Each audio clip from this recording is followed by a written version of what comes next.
നാളത്തെ അമൃത് ഭാരതിന്റെ ഫ്ളാഗ് ഓഫുമായി ബന്ധപ്പെട്ട് അവസാനപ്പെട്ട ഒരുക്കങ്ങൾ നടക്കുകയാണ്. ട്രിവാൻഡ്രം സെൻട്രൽ പ്ലാറ്റ്ഫോം നമ്പർ 2-ലും 3-ലും കൂടാതെ കൊച്ചുവേളിയിലെ 6ാമത്തെ പ്ലാറ്റ്ഫോമിൽ നാളെ പുത്തരിക്കണ്ടം മൈതാനത്തായിരിക്കും ഇന്ത്യൻ പ്രധാനമന്ത്രി ഫ്ളാഗ് ഓഫ് ചെയ്യുന്നത്. ഇത് ഓൺലൈനായി വലിയ ഡിജിറ്റൽ സ്ക്രീനിൽ ഇവിടെ ഡിസ്പ്ലേ ചെയ്യുന്നുണ്ട്. ട്രിവാൻഡ്രം സെൻട്രലും കൊച്ചുവേളിയിലും നാളെ രാവിലെ 10:45 ഫ്ളാഗ് ഓഫ് ചടങ്ങുകൾ ആരംഭിക്കുക.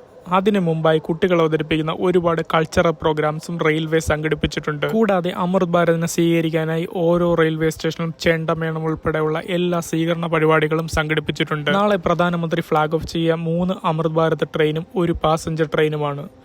പാസഞ്ചർ ട്രെയിൻ ഗുരുവായൂർ തൃശ്ശൂരിനെ കണക്ട് ചെയ്യുന്നതാണ്. കൂടാതെ അമൃത് ഭാരത് നോക്കിക്കഴിഞ്ഞാൽ ട്രിവാൻഡ്രം താമ്പരം, 2ാമത് നാഗർകോയിൽ മാംഗ്ലൂരു, 3ാമത്തെ അമൃത് ഭാരത് വരുന്ന കൊച്ചുവേളി ചർലപ്പള്ളി, അതായത് ഹൈദരാബാദിനെ കണക്ട് ചെയ്യുന്ന ട്രെയിനാണിത്. യാത്രക്കാർക്ക് കുറഞ്ഞ ചെലവിൽ വളരെ കംഫർട്ടബിളായി യാത്ര ചെയ്യാൻ വേണ്ടിയാണ് ഇന്ത്യൻ റെയിൽവേ അമൃത് ഭാരത് ഇൻട്രൊഡ്യൂസ് ചെയ്തിരിക്കുന്നത്. ഇതിന്റെ കോച്ചസിലേക്ക് വരികയാണെങ്കിൽ 11 ജനറൽ കോച്ചുകളാണുള്ളത്, 8 സ്ലീപ്പർ കോച്ചുകൾ, 1 പാൻട്രി, 2 SLR കോച്ചുകളുമാണ് വരുന്നത്. ഇനി ഇതിന്റെ ഇന്റീരിയറിലേക്ക് വരികയാണെങ്കിൽ യാത്രക്കാരുടെ സുരക്ഷയുമായി ബന്ധപ്പെട്ട് എല്ലാ കോച്ചിലും ക്യാമറകൾ സ്ഥാപിച്ചിട്ടുണ്ട്. ഇത് കഴിഞ്ഞ വർഷം ഇറക്കിയ ഓർഡർ പ്രകാരമാണ് അമൃത് ഭാരതിലും ക്യാമറ ഉൾപ്പെടുത്തിയിരിക്കുന്നത്. ഇനി വരുന്ന എല്ലാ ട്രെയിനിന്റെ കോച്ചുകളിലും ക്യാമറകൾ ഉണ്ടാകും. ഇരിക്കുന്ന സീറ്റിന്റെ കളർ നോക്കിക്കഴിഞ്ഞാലും വ്യത്യസ്തമാണ്.